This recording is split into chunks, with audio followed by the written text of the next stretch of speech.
Good morning, everybody. Here, my good friend Jonathan Pishner, and we are in today's episode of Asymmetric Habits. We are going over actually fixing your physical pain.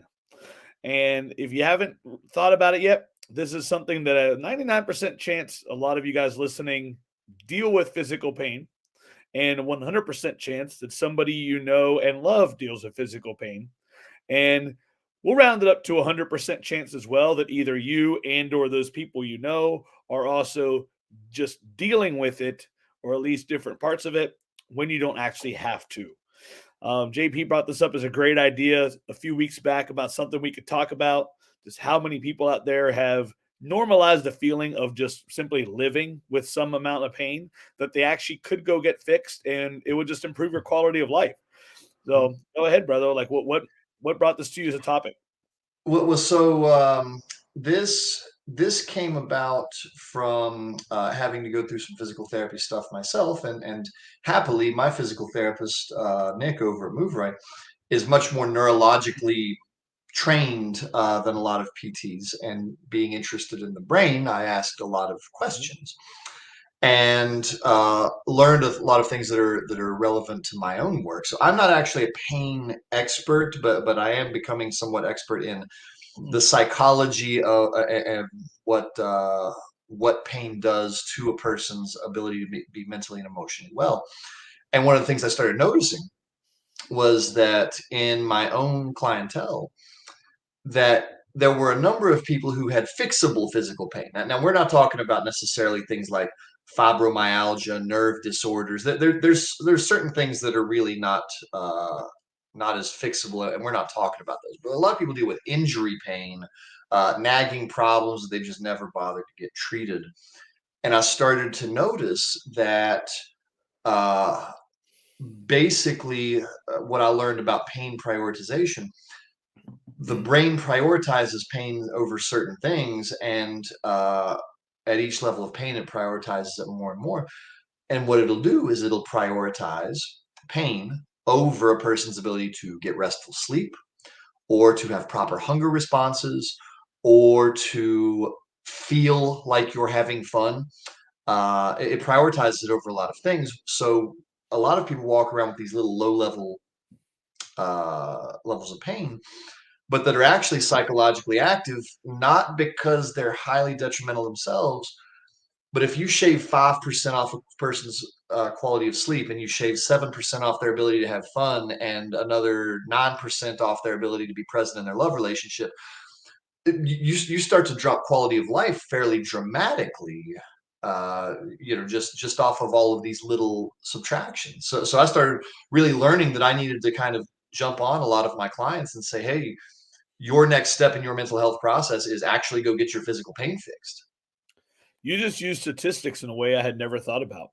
So congratulations on that. Maybe it's like, oh, oh, that's such a good oh, point. well, sadly, they were a little bit made up, because those aren't like real. Like, this is not the I mean, but clinically no, validated, but like, no, yeah, I mean that's a perfect example.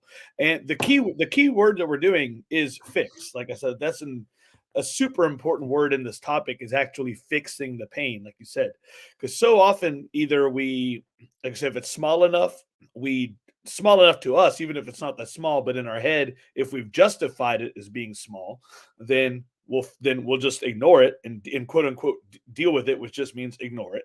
And like you said, then we're dealing with all those detractions from the quality of life, because it's bringing it down. And but then also, like, even on the medical side, if we do go get treatment, if we do actually go get it looked at, so many professionals, just the way the system has worked, will look more at treating it than fixing it. Like you said, like you mentioned with the PT that you went to, is a good friend of both of ours. It's actually more of a rarity, or at least in a minority, to find a lot of healthcare professionals who are intent on fixing a root cause of a problem rather than just treating it. We're a medical society, especially here in the US. And I mean, so like, we're a medicinal society is what I should say, and a pharmaceutical one. Yeah, so I wouldn't even say medicinal, I would say more pharmaceutical one. They want to treat your symptoms and treat your pain. Very, like, lot less people are interested in actually fixing the actual issue. So as a result, you probably still have something like, maybe the pain itself goes away. Then there's other side effects, etc. And then, but the problem is always still there. So unless you want that to be your new path, other like you got to do something about it, or you just stick with it. So yeah, fixing it is by far the key issue in this, that so many people ignore. Mhm. Oh, Well, and I think people do that not out of like any kind of laziness, but it seems so small.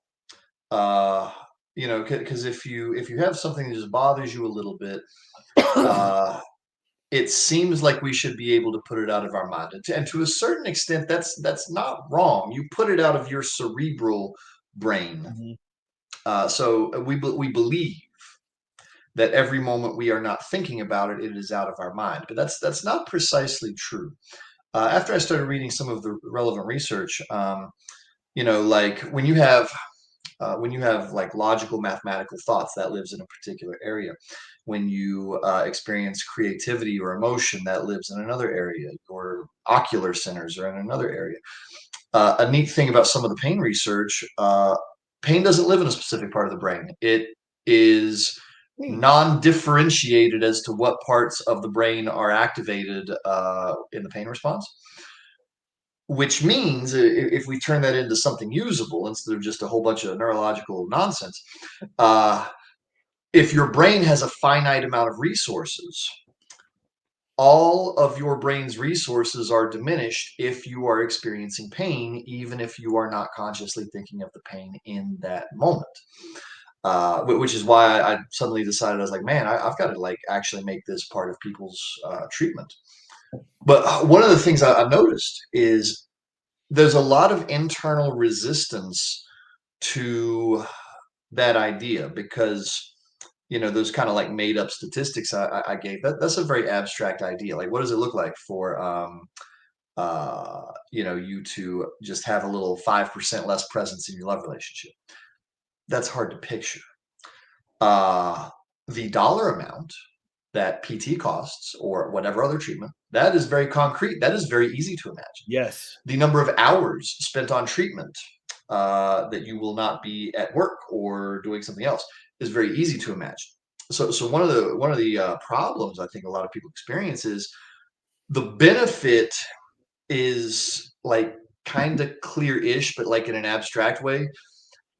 All of the problems associated with going and following this advice are extremely concrete, very easy to Mhm. measure in numbers, very easy to measure, especially in terms of things we don't want to do. Because let's face it, who likes spending more money than you got to? Mhm. And even onto that, it typically won't be. It'll be simple, but it's typically not easy. It'll take a little bit of work, and a lot of pain stems from weaknesses. So we'll either have to face a physical weakness that we don't want to, which will make it hard, um, or it might, like you said, it might even be have nutritional changes, things like that that you don't want to deal with. Now if we're talking even physical yet a little bit different, like diverticulitis, something like that.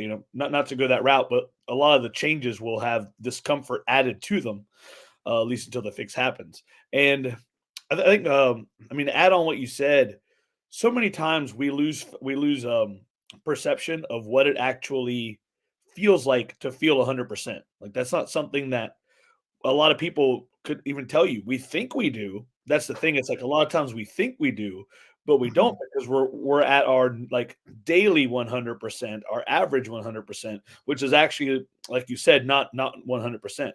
And that's even if you don't have pain. Like even if you don't have pain, very few people have great sleep patterns.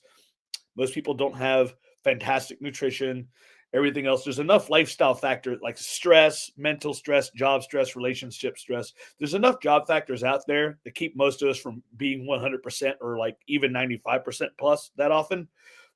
We get used to those. Throw in the physical pain. Again, that's just another negative on that. And what we think of as 100% as like we feel good today is just like you said. It's like maybe it's an arbitrary 82, maybe it's a 76. When you actually get those things fixed and feel them, it can be like it can be like a light bulb, like this like super clarifying moment. Like, oh wow, like this is what it feels like to actually feel good. This is amazing. But you have to get there. You have to get there to really appreciate it almost, and Mhm. that makes it a lot, and that makes it hard. Well, and not only that, but kind of the implication of what you're saying, when somebody goes from having a lot of discomfort to having none, that's a big leap. It's oftentimes a harder sell to take somebody who went from feeling really, really good to having some minor ankle pain or something, and selling them on, hey, 3 weeks is too long to be in pain. You should really uh, fix this fairly immediately. Because it's so easy to get in the mindset of like, well, it's really only just a little bit, and it'll eventually work itself out. Uh, and so even the benefit right in that moment is less get back up to 100%. And the benefit that I oftentimes find myself trying to convince people of, although it's difficult, is what you're really doing is making sure it doesn't get worse and things don't stack up. Mm-hmm. Yep. Because one of the problems, and I've probably said this before on this podcast, uh, human beings, our main advantage is adaptability. But one of the dark sides of that is if the pain, whatever it is, mental, emotional, physical, relational, as long as the pain increases slowly enough, we can adapt to absolutely ridiculous levels of discomfort as long as it doesn't happen all at once. So, you get somebody with their little bit of ankle pain, like, well, whatever, it'll go away. And then like they start kind of like correcting, and Nick could explain this better than I can, but just for usable purposes, they'll start correcting, and like then maybe they get a little bit of like knee tweaking because they've been correcting for the ankle. But okay, well, that's just a little more, and I'm adapting. And then they get some little bits of back pain. And really, a lot of times people don't try and address their thing until something actually blows up and the pain becomes unbearable. That's when people go get treatment, oftentimes. And sadly, it's so hard to get people to look past that human adaptational Mm-hmm. response and just like fix the thing in its infancy, which is now kind of one of the things I do for myself is uh, I kind of have to consciously remind myself, because I'll get into that meat-headed mindset too, and like, oh, just push through. Is try to remind myself like that I live in my body 24 hours a day, and I should treat my body like I There you live go. in it 24 hours a day. I only live in my house 10 to 12 hours a day. I shouldn't be prioritizing fixing the drywall over fixing the thing I live in 24 hours a day. That's a great point. Um, you probably know the analogy of the boiling water and the frog, don't you?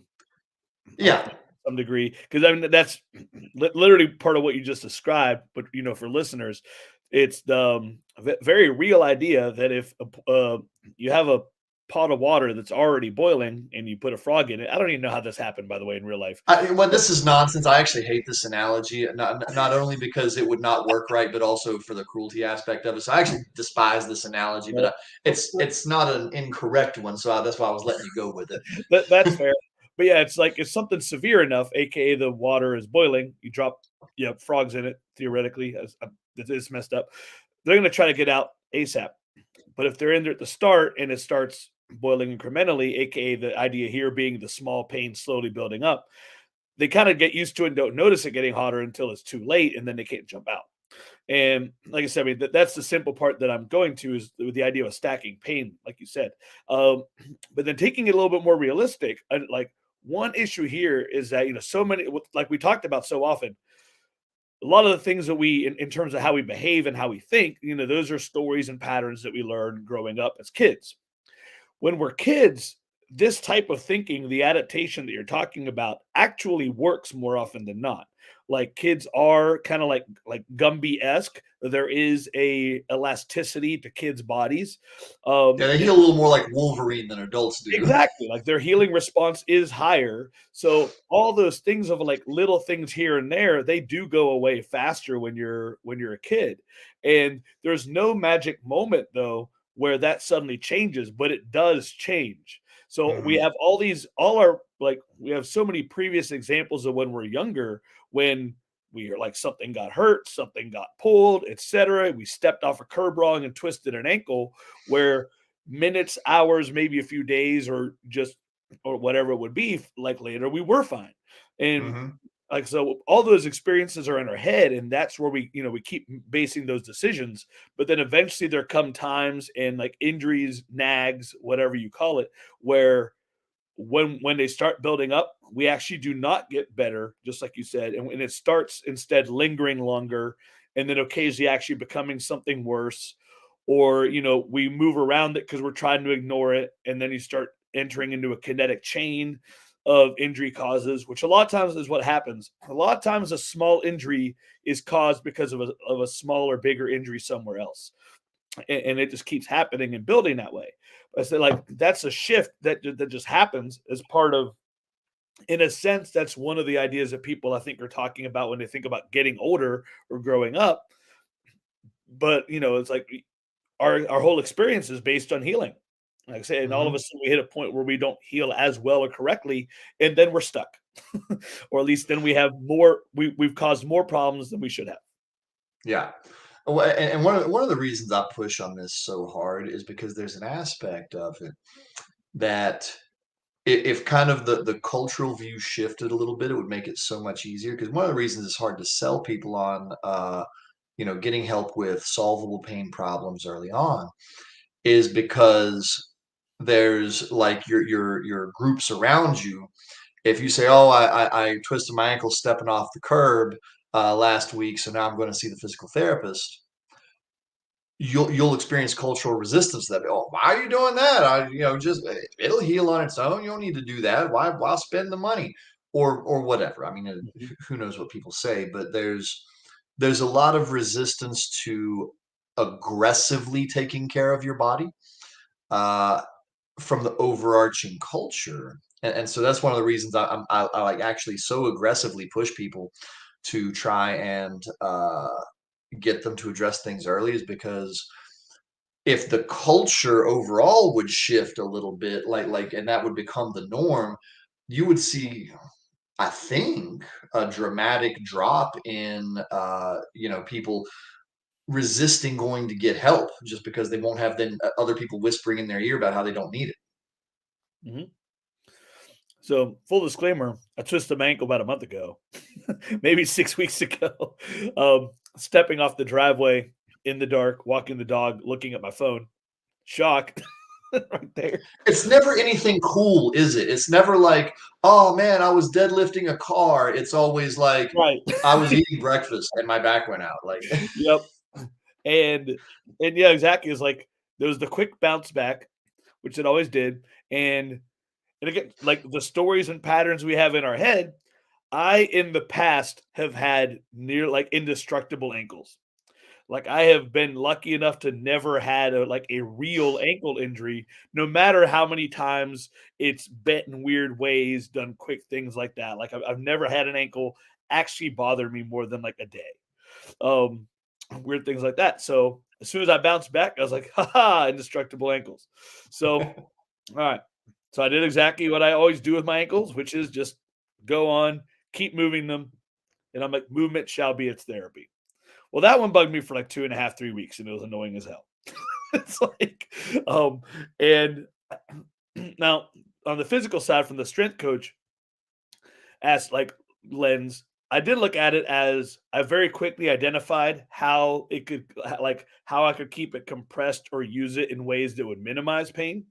And mhm. like I found out that, for example, walking uphill was completely pain free because it would push it up towards my shin, whereas having it flat or downhill is what hurt.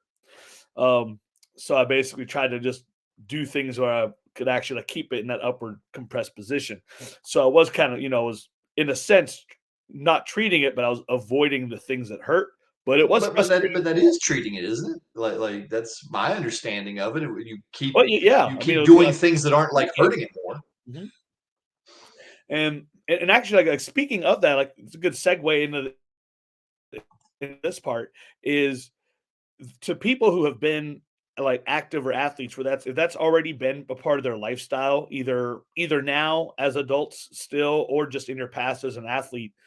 Well, like you said about the social pushback that you can get, it's like that's even higher in active groups when it comes to like smaller like smaller pain causing injuries or discomforts.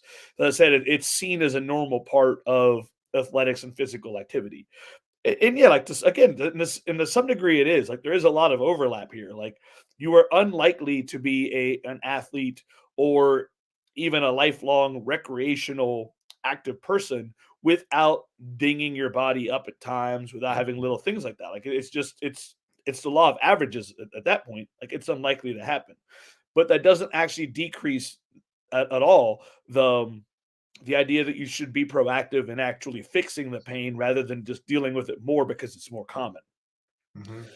That's where most people get stuck in that situation. They're like, "Oh, I was an athlete or I am an athlete. This is normal. Again, it'll go away or I'll just deal with it."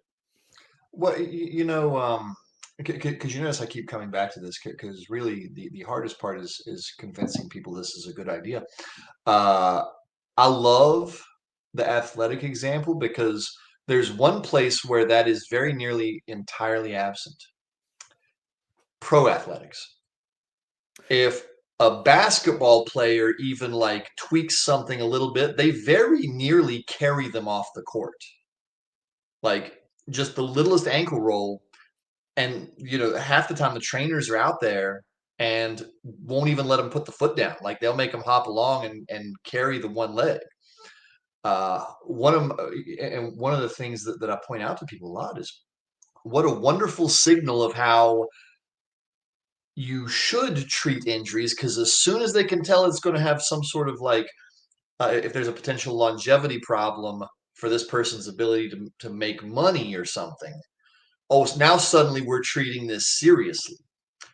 Even when people aren't injured. I mean, what do pro football players go through after a game? I mean, they don't just change clothes and go home. They make them sit in ice baths and saunas and get massages and acupuncture, and who knows, at this point they probably have some sort of weird magnetic resonance thing they put them through, for all I know. But you take it one level down out of the pros, and you're exactly right. Like, whatever. You're just a little dinged up. Just play. Mm-hmm. Something that I thought, like listening to you, would be important to say here is that notice we're talking about like realizing an impact, like impacts that injuries have on quality of life and or performance, and being willing to actually go fix them. We are not saying that you have to basically like um change your identity because of it or something like that, or not identity, that was a bad example, but you don't have to decide that your whole world is turned upside down because you have some sort of issue. So like I'm trying to figure out how to explain this. So basically, I'm coming at as like a degree of what would be called commonly toughness, quote unquote. Like I'm still going to get X results, still going to get the job done. Like these two things are not the same and do not have to be mutually exclusive. Like a pro athlete who who gets injured, but say it's the world championship and pushes himself to help their team win, like that's a different risk reward analysis. Like all the things you just mentioned as this is going to affect this athlete, this is what they've been building for. This is that moment that helps the team make the money, whatever. They go for that final role. Same thing on smaller things. Like it's okay to still have the mentality that if push comes to shove, you will make things happen. But still identify when things are bothering you and things are hurting you and fix them when you can, as soon as you can, because most of the time it's not going to be that important of a thing.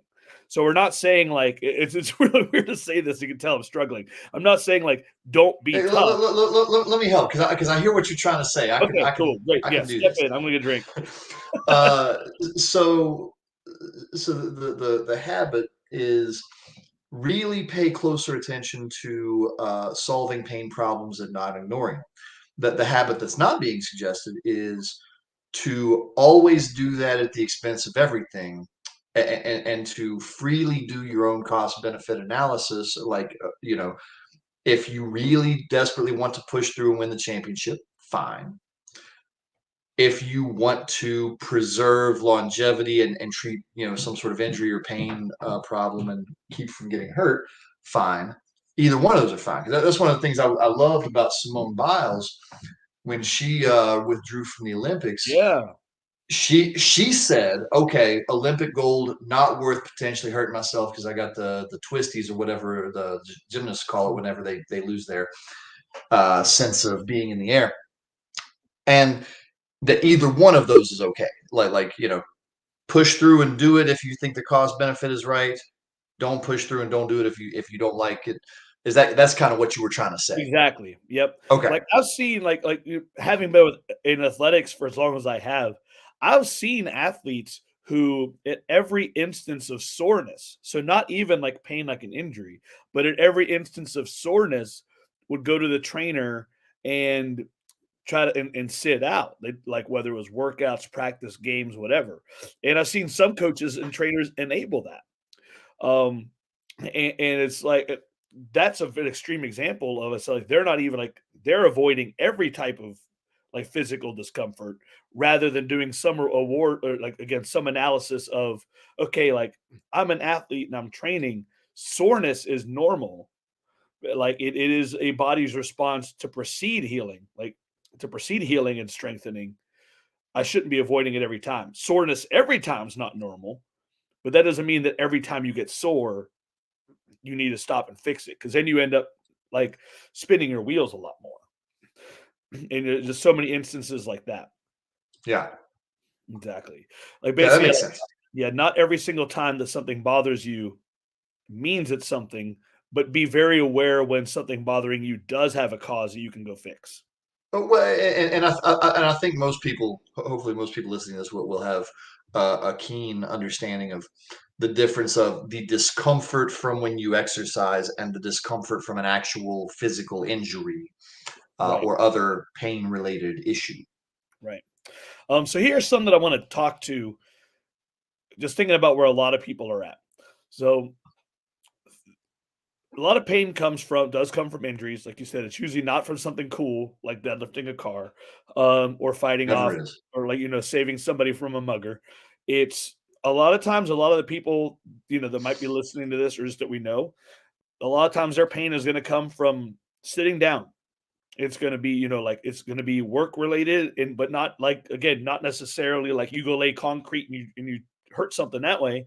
Sitting down beats your body up so much more than it makes sense. Again, it only makes sense once you really learn about it. It does not make sense otherwise because it's supposed to be a relaxed position. It It still like doesn't make sense to me, and I've read the stuff. So yeah. energy conserving. But yeah, like our bodies do not like sitting down for long periods of time. And as a result, they fight back in really annoying ways that end up causing discomfort, causing pain, causing health issues, even and can cause injuries. And so, even for those people, again, it's like realize again that a lot of these things aren't like they are fixable. And the more you can actually get, we talk about things that build up, the more you can get ahead on things, like you said, so much easier to manage. But hips, low backs, knees, necks, even like all those major joints, sitting down all the time will beat that up. Like neck issues have been skyrocketing for 10, 15 years because of computers and these things. We Hmm. see here like whether it's sitting down like this, looking down, like it's so weird. If you take a person, like the average person, and put their head in proper anatomical posture, I guarantee you like 99 out of 100 times that person will feel so uncomfortable and unnatural because I mean that's supposed to be like back here or something like that, and just being in that position is crazy to us because we're almost always in some form of head forward head down Hmm. posture. So many of these things like they build up over time, and that's one of the worst parts about it is the longer something takes to build up, the longer it also takes to fix on the other end of it normally. So even when it's a small issue, if it's because we've done something for 6, 8, 10, 15, 20 years in a row, by the time it does become an issue, fixing is going to take some time. Hmm. Yeah. I might never have told you this story. I actually had to relearn how to walk at one point because I learned to walk incorrectly. And happily, I had the stubbornness. I don't want to say discipline because it really wasn't discipline. It really was stubbornness, to do that. But in grad school, like 2008-ish, I started having real bad hip pain, and I went to see somebody, and they told me my hip was rotated out like an old man's, like they usually see it in like 60-year-olds who are getting ready to have hip replacement. And they had me just walk around and said, "Oh, okay, you learned to walk wrong." And I'll spare the mechanics of it, but basically it said, "Look, I know you're not going to do this," which was the perfect thing to say to me. I know you're not going to do this, uh, but if you walk this way and just train yourself to walk this way, this will fix the issue. And it probably took me 2 years, of which the first 9 months was extremely painful, to retrain myself how to walk.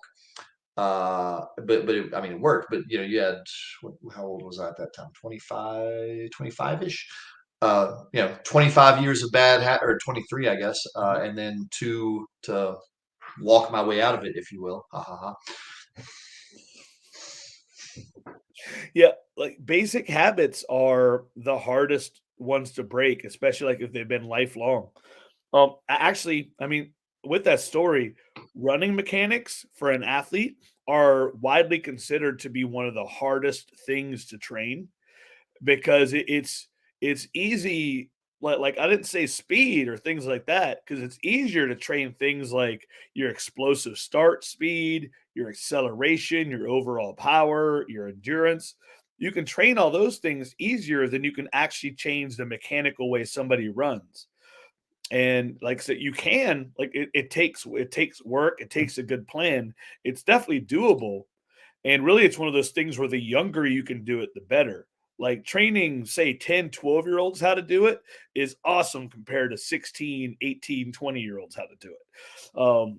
Because they haven't had as many years. Because otherwise, most people will run the same way that they basically did when they were 5 years old and got out of the car.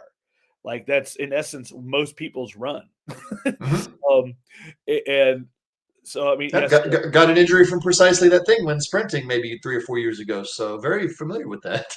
yeah, so those changes take like an enormous amount of time. And yeah, so like being able to actually like find these things and even if it's just doing small changes that will make it better. So like one piece of advice I would give actually to try to avoid these things like not just that but say somebody's come from a bigger injury like say, maybe it involved actual surgery or just actual PT something like that, just some form of professional medical care and you're done with it. I would encourage anybody who can to to proactively find a way to get a professional help for one more step after whatever the plan is. Because almost always that transition from the end of care to being on your own, something will probably still be out of whack. Something is probably not built up the way it should be.